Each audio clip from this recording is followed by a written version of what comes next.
বুঝে নেই, বুঝলে মানে নেই। সামনের দিকে যেই কোনো সরকার ওলামায়ে কেরামের কথা শুনবে না, শুনে বুঝবে না, বুঝে মানবে না, এরাও এভাবেই দেশ থেকে বাধ্য হবে। এখন আমাদের কাজ হলো আমরা শুনবো। প্রথম কাজ কি? ইনশাআল্লাহ বুঝবো। দ্বিতীয় নম্বর কাজ কি? ইনশাআল্লাহ। তৃতীয় নম্বর কাজ হলো কি? ইনশাআল্লাহ। তৈরি আছেন?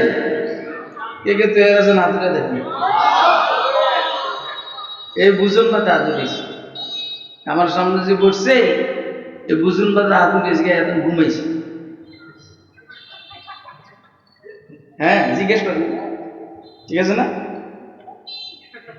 আপনি যদি বিশ্বাস না করেন আমি তারপরে, ঠিক আছে নি?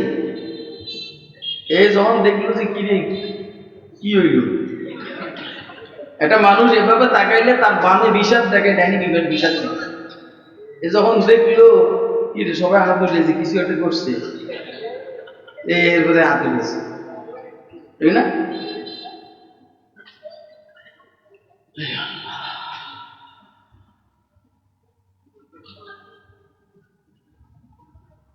দেখেন, আমি আপনাদের সামনে কোরআন মাজিদের সূরা আহজাবের শেষের প্রথম আয়াতটা তেলাওয়াত করছি, শেষের আগেরটি। এই আয়াতের উপরে আমার জীবনের 35 বছরের তৃতীয় নম্বর আলোচনা। মানে এর আগে এই বছর আরো দিনের আলোচনা করছি, আজকে হলো তৃতীয় নম্বর। এর পূর্বে 35 বছরের ভিতরে এই আয়াতের উপরে কখনো আলোচনা করিনি। আমার কথা বুঝছেন? অর্থাৎ পুরান না, নতুন না হইলেও মোটামুটি নতুন। আর আগে একখানে ওয়াজ করছি, আজকে কিনি এটাও তাফসীর মাহফিল, একদম নতুন ওয়াজ। 35 বছরের ভিতরে এই আয়াতের উপরে কখনো ওয়াজ করিনি। এদের নাম হইল, মাদ্রাসার নাম জামিয়াতুন নূর, নূরের ইউনিভার্সিটি। এই শুরু হয়েছে এটা মক্কিনগর মাদ্রাসার পাশে। দেখে বারবার আল্লাহ নূর সামাওয়াতি আসে। আমি চিন্তা করলাম যে এটা মিনাল মুতাশাবিহাত, কঠিন হবে। এই জন্য আল্লাহ ওয়ালিউল্লাযিনা আমানু ইউখরিজুহুম মিনাজ যুলুমাতি ইলান নূর, এটা দিয়ে শুরু করছে। আপনারা বুঝছেন যারা ওলামায়ে কেরাম, আর এখানে সব মানুষ মোটামুটি শিক্ষিত না হইলেও ওয়াজ বুঝিয়া মানুষ। কারণ হইল এখানের মানুষগুলো আল্লাহর ওলিদের সাথে সম্পৃক্ত, মোটামুটি। আরে কথা মোটামুটি আল্লাহর ওলিদের সাথে সম্পৃক্ত। ওলি না হইলে অলির সাও, অলি না হইলে অলির সাও সাও বাচ্চা, অলির বাচ্চাদের সাথে সম্পৃক্ত। তো বাঘের বাচ্চা বাঘে, জাতি সাথের বাচ্চা জাতি সাথে। এই কথাটা আমি বলেছি ইয়াজিদ ইবনে মুআবিয়ার কথা। ইমাম যাইনুল আবেদিন রাহমাতুল্লাহ আলাইহি, ইমাম হুসাইনের সাহেবজাদা, কারবালার থেকে এদেরকে যখন গ্রেফতার করে যাইনুল আবেদিন ইয়াজিদের সামনে নেওয়া হয়েছে, তো ইয়াজিদের ছেলে, ইয়াজিদের ছেলের সাথে হযরত ইমাম যাইনুল আবেদিনকে বলছে যে তুমি আমার ছেলের সাথে পারবে? কয় যে একটু মাইরে এলাম, পারুনি আবার। আমার কথা বুঝেন নি? যে এইখানে কারবালাতে হযরত রাসূল আকরামের বংশের 72 জন শহীদ হয়েছে, আর এরা বন্দী অবস্থায় ইয়াজিদের দরবারে। যাইনুল আবেদিন ছোট ছেলে কয় যে মাইরা বুঝবা না আমাদের, আবার পারবে? মানে বলতে দেরি, আর কথাটা বলতে দেরি হয়নি। এটা বলে নাই যে কেমনে পারুম, আমার মা চাচি জেঠি সব বন্দি, আমারও মাইরা বুঝতে নালাইছে, আমার বাপ শহীদ হয়েছে কারবালার প্রান্তরে, কোনো ভয় আসেনি। আমরা এই গোষ্ঠী, কথা কয় না কেন? আমরা সব হারাম হবে, ইসলাম হারাম, আমরা সব হারাম হবে, ইমান হারাম, ইনশাআল্লাহ আমরা সব হারাম। মগজ দেশের বিরুদ্ধে কে আঙ্গুল তুলে কথা বলবে তার আঙ্গুল ভেঙে দিচ্ছে। আমার মনে হয় আপনারা আমার কথা বুঝেন, কে কে বুঝতেছেন ধন্যবাদ দেন।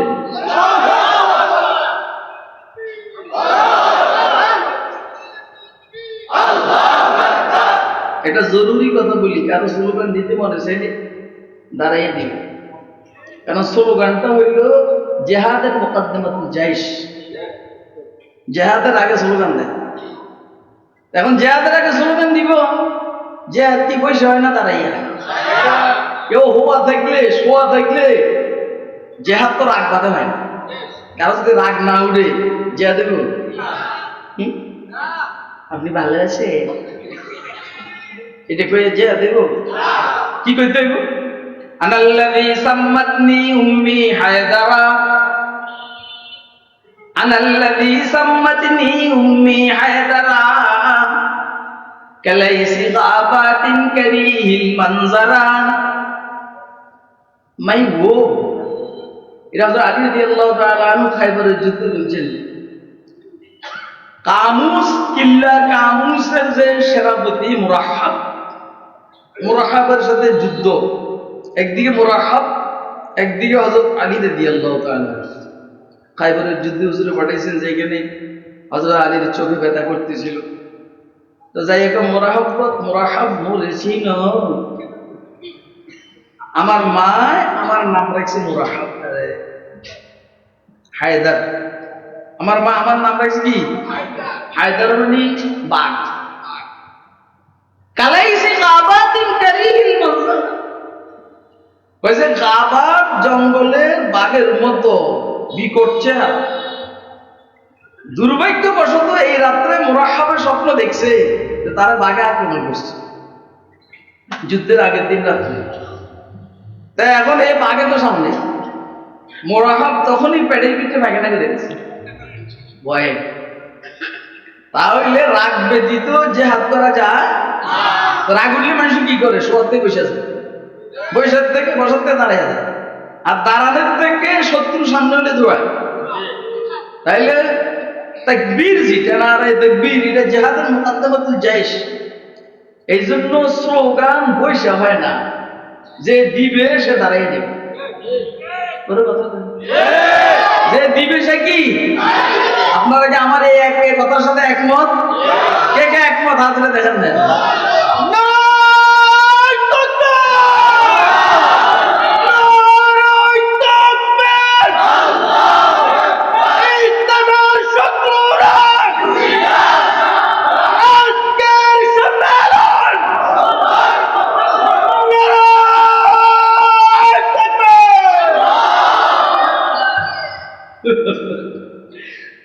তো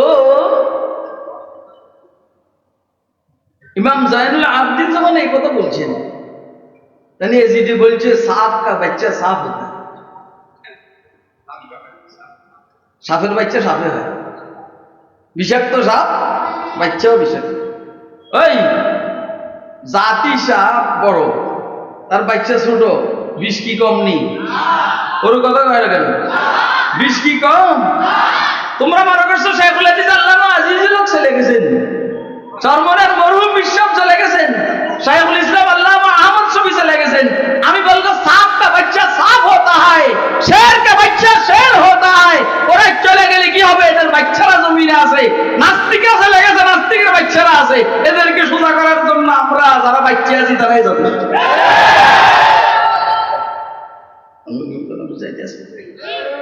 নাকি এটা জজবাদি কথা না, এটা আসল কথা। আল্লাহ, তো এখানে প্রায় সব খ্রিস্টানদের সাওয়ের সাথে সম্পর্ক। সাওয়ালি কি গো, সাপ কা বাচ্চা সাপ, শের কা বাচ্চা শের। তা আলহামদুলিল্লাহ আপনারা কথা বুঝবেন, এটা আমার মনটাই বলে।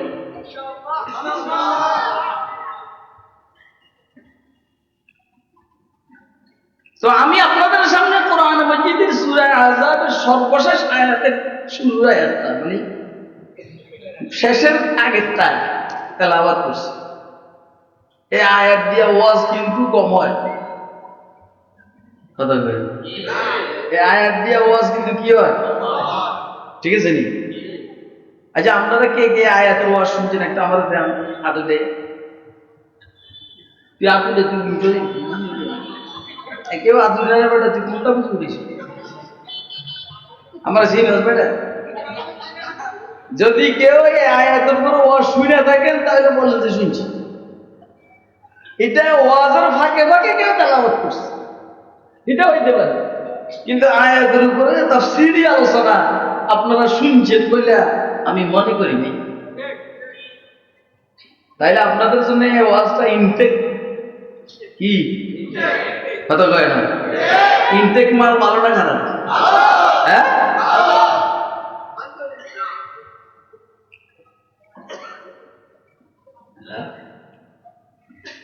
أعوذ بالله من الشيطان الرجيم بسم الله الرحمن الرحيم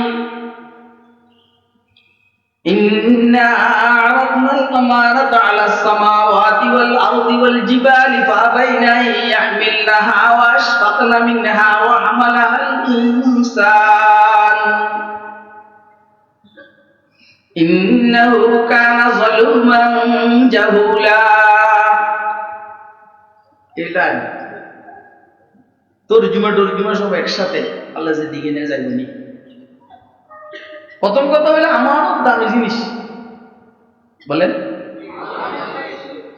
রাসূল আকরাম সাল্লাল্লাহু আলাইহি ওয়াসাল্লাম ইরশাদ করেন লা দীনা লিমান লা আমানাত, যার কাছে আমানতদারি নেই। আপনারা কি বৈশা আমাদের সময় দিবেন নি? এটা কেন জিজ্ঞেস করতেছি? দুইজন উঠছে কিন্তু আমি এটা বরদাস্ত করি না, কিন্তু আমি এটা বরদাস্ত করি না। আমি আসলে মুদাদ্দিস মানুষ, শিক্ষক। আল্লাহ কাম সবেদের আমার কত ওয়াজ করতে, এই জন্য ওয়াজ করার লাগে। আবার কয়েছে রাজনীতি করতে হবে, এটাও করার লাগে। আবার ফিরগিরিও করতে হবে, এটাও করার লাগে, কথা কয়। আবার যদি নাকি জেহাদের জামিলা লাগে, এটাতে যেতে হবে, কথা কয় না কেন? হাম সব মারেঙ্গে বলে, হাম সব মারেঙ্গে ইনশাআল্লাহ। আমরা শুধু মসজিদ নিয়ে নয়, আমরা শুধু পল্টন নিয়ে নয়, আমরা ফিলিস্তিনও আছি, আমরা কাশ্মীরও আছি, আমরা ভারতের মালাউনের বিরুদ্ধেও আছি, কথা কয় না কেন? আর এই দেশের ভারতের মালাউনদের দোসরা দালাল যারা আছে এদের বিরুদ্ধে আছে, কথা কি ঠিক আছে নি? হইতে আসেনি, হইল না হইলে নাই, যা আসে তাই। আপনাদের এই যে ওলামা পরিষদ ঐক্য ইমাম ওলামা আমার জীবনের দাওয়াত নেই, এই যা লাগে ওটা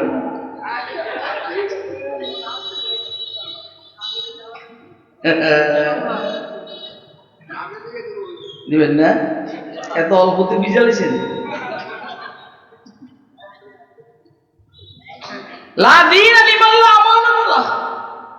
যার কাছে আমানতদারি নেই তার কাছে দিন নেই। এতে যত তাহাজ্জুদ পড়ুক আর কোরআন শরীফ পড়ুক, তোমার সারাদিনের নামাজ ফজরের টাইমে সব পড়ে ফেলা, কিন্তু যার কাছে আমানতদারি নেই তার কাছে দিনদারি নেই। কি কইছি অন বুঝছেন? কি বুঝছেন?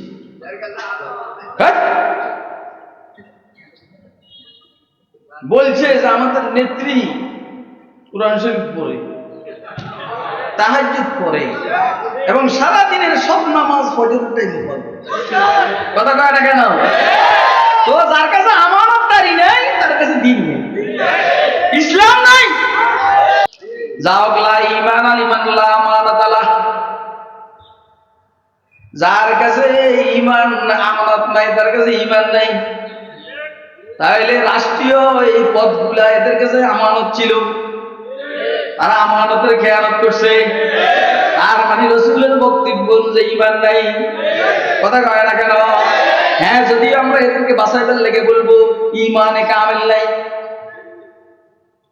যদি আমরা ওদেরকে বাঁচাইবার জন্য বলবো ঈমানে কামেল নাই, কিন্তু রাসূল এমনি বলেন, রাসূল বলে ঈমান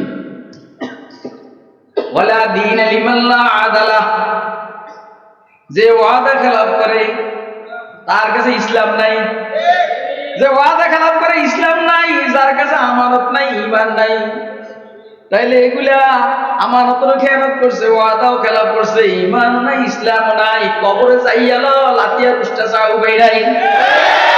আল্লাহ জানি কত জানি বুঝি নি একে বুঝছে না, মানে কে বসে কি রে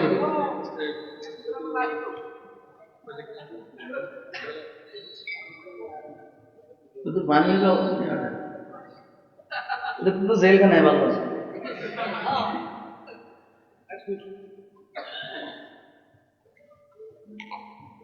এটা ডাইন সাইডে দাও, মানে গেল ডাইন সাইডে দাও, তোমার কাছে রাখবি, তুমি 2 নম্বর।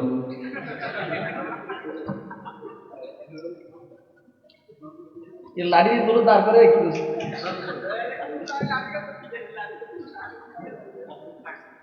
আল্লাহ আউযু বিল্লাহি মিনাশ শাইতানির রাজীম।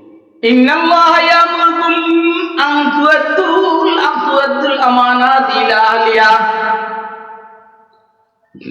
নিশ্চয় আল্লাহ নির্দেশ দিচ্ছেন তোমাদেরকে আমানত আলে আমানতের কাছে আদায় করবা। তাহলে ভোট একটা পবিত্র আমানত, কথা কয় না কেন? ইসলাম আমাকে নির্দেশ দিচ্ছেন জায়গা মতো ভোট দিতে। আরে কথা কয় না, বলেন না আপনারা ইন্না আরাজনাল আমানতের উপরে আলোচনা চলছে না, আপনি কোনটা মনে করেন? আপনি মনে করেন যে আমি রাজনীতি করতেছি, করলেও তো কোরআনের ভিতরে করতেছি। আরে কথা কয় না? এই জন্য মৌলবী মাদ্রাসায় চালাইবা আর বলবো আমাদের মাদ্রাসায় রাজনীতি নাই, কোনির লোকে সেটটা করি গেলাম পুরা ইসলাম রাজনীতির ধর্ম, আর তুই বল আমাদের মাদ্রাসা রাজনীতি নেই, কোনির মাধ্যমে করে দিয়ে ফিটবার কাটে না। আপনারা আমার কথা বুঝেন না, কে কে বুঝতেছেন আপনি দেখেন। বাবুরে এসে গরম লিখতেছে, এটা দিয়ে তো আরো ওয়াজ করছে, কিন্তু এটা গরম লাগে নাই। ঢাকা না, কিছুক্ষণ আগে তো ঢাকায় ওয়াজ করছে। এর মধ্যে ইয়ে আছে, মা আছে আর মোবাইল আছে, খুব খেয়াল নেই। তাহলে আমরা আমানত নিয়ে কথা বলতেছি। ইন্নাল্লাহা ইয়া'মুরুকুম আন তু'আদ্দুল আমানাতি ইলা আহলিহা, আল্লাহু আকবার, আল্লাহু আকবার বলে। নিশ্চয় আল্লাহ তোমাদেরকে নির্দেশ দিচ্ছেন তোমরা আমানতকে জায়গা মতো আদায় করবা। মজার খবর হইল হুজুর সাল্লাল্লাহু আলাইহি ওয়াসাল্লাম হিজরতের পূর্বে বয়তুল্লাহ শরীফের ভিতরে ঢুকে নামাজ পড়ার চেষ্টা করছেন। বয়তুল্লাহর চাবি ছিল, তালা খোলার জন্য চাবি ছিল ওসমান বিন তালহা সাহিবীর কাছে। ওসমান বিন তালহা সাহিবীকে হুজুর বললেন, আমি তো তোমাদের বংশেরই, চাবিটা দাও, বয়তুল্লাহর গেট খুলে দাও, একটু ভিতরে গিয়ে নামাজ পড়ি। ওসমান কয় দেওয়া যাবে না, তুমি আমাদের গোত্রে গোত্রে জামিনে লাগাইছো, ছেলের মধ্যে আর বাপের মধ্যে বেজাল লাগাইছো, স্বামীর মধ্যে বিবির মধ্যে বেজাল লাগাইছো।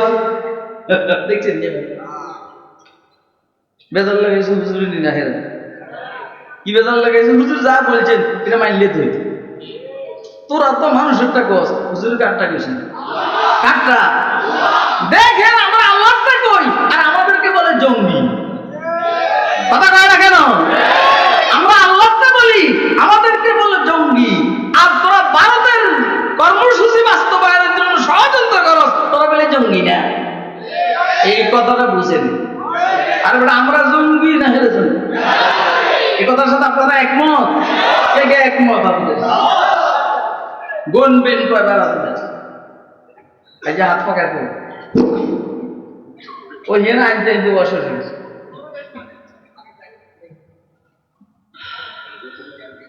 সেক্রেটারি সাহেব আইজিআই শেষ, সেক্রেটারি গিরি শেষ,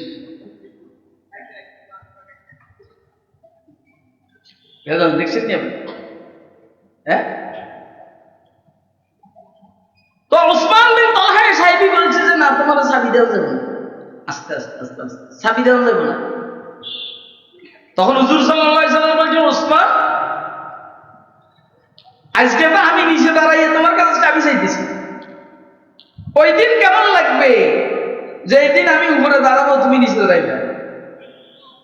যেই দিন আজকে তোমার হাতে চাবি আমি চাইছি, ওই দিন কেমন লাগবে যেই দিন আমার হাতে চাবি হবে তুমি চাইবা? ওসমানে কয় এটা হবে না, হবে না, টের পাই না। উনি যেমন টের পাইনি মনে করছে যে সবসময় থাকবে, কিন্তু আল্লাহ যেমন আবাবিলের মাধ্যমে বায়তুল্লাহকে হেফাজত করেছেন, বাংলাদেশের স্বাধীনতা সার্বভৌমত্ব থেকে স্কুল কলেজ ভার্সিটির ছোট ছোট আবাবিলের মাধ্যমে আল্লাহ হেফাজত করছে। কথা কয় না কেন?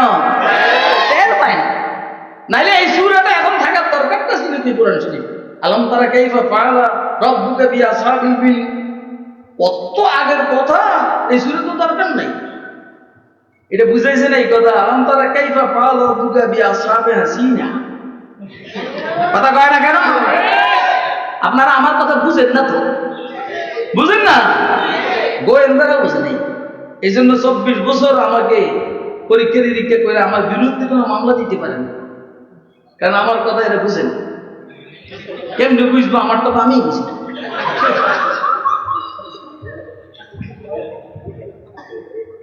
আল্লাহ জানে, কথা জানি বুঝেননি, আমি কিন্তু এক জায়গায় থাকি না।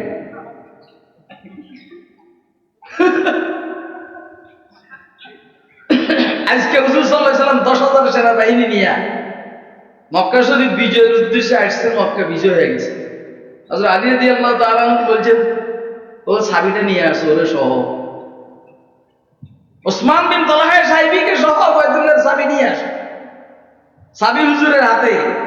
হুজুর বাইতুল্লাহর গেটের উপরে দাঁড়ানো, ওসমান নিচে, চাবি হুজুরের হাতে। হুজুর বলেন, ওসমান কি খবর? কইছি যে খেয়াল আছে নি? আছে। তুমি নিচে আমি উপরে। এখন থেকে 8 বছর আগে, 9 বছর 10 বছর আগে তুমি উপরে আমি নিচে। তখন তোমার হাতে চাবি আমি নিচে, এখন আমার হাতে চাবি আমি উপরে। কি খবর?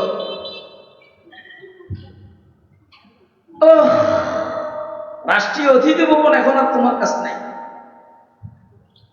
গণভবন বঙ্গভবন এখন তোমার কাছে নাই, সচিবালয় এখন তোমার কাছে নাই, সেনাবাহিনী তোমার নিয়ন্ত্রণে নাই, বিমান বাহিনী তোমার নিয়ন্ত্রণে নাই, নৌবাহিনী, র্যাব, এনএসআই, ডিজিএফআই তোমার নিয়ন্ত্রণে নাই।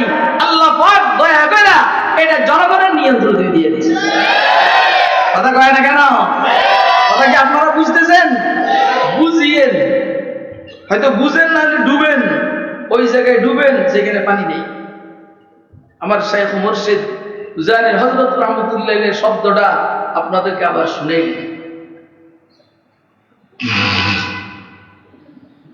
এদিকে হযরত আলী রাদিয়াল্লাহু তাআলা চাবি চাইতে আছে, এদিকে হযরত আব্বাস ইবনে আব্দুল মুত্তালিব বলেন, হুজুর চাবিটা আমার কাছে দেন। হুজুর কি ভাবছেন আল্লাহ মালুম। আল্লাহ কইছে, না, চাবি যার কাছে ছিল এর কাছে পৌঁছে।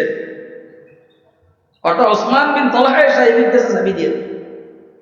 এই প্রেক্ষাপটে আয়াত অবতীর্ণ হয়েছে, ইন্নাল্লাহা ইয়ামুরুকুম আন তুআদ্দুল আমানাতি ইলা আহলিহা।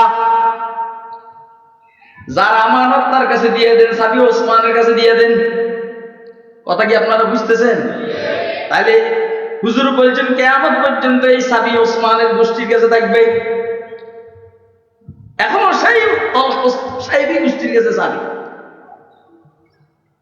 হ্যাঁ, এই যে দেখেন একটা সালা কি করছে আমাদের দারুল দেওবন্দের মুহতামিম ভাই, আপনাদের কষ্ট হয়নি কেন? দেখেন গতকালকে এই টাইমে আমার বয়ান মাত্র শুরু হয়েছে কোথায় জানেন? ওই সিলেট কুলাউয়া, মৌলভীবাজার কুলাউয়া আজিমগঞ্জ খাদিমুল ইসলাম পরিষদের উদ্যোগে বিশাল প্রোগ্রাম, ওইখানে মাত্র আমার বয়ান শুরু হয়েছে। বাসায় আসছি 7টা বাজে, সকাল 7টায়। আজকে তো কতক্ষণ বয়ান হয়েছি। আর এখানে যাই আল্লাহ বাসা কাছে না না দূরে, তাহলে এই জন্য আমার কোনো টেনশন নেই। আপনাদের টেনশন আসেনি? আমি যতক্ষণ আলোচনা করবো আপনারা শুনতে রাজি আছেন নি? কে কে রাজি আছেন? 2 হাত দিয়ে দেন।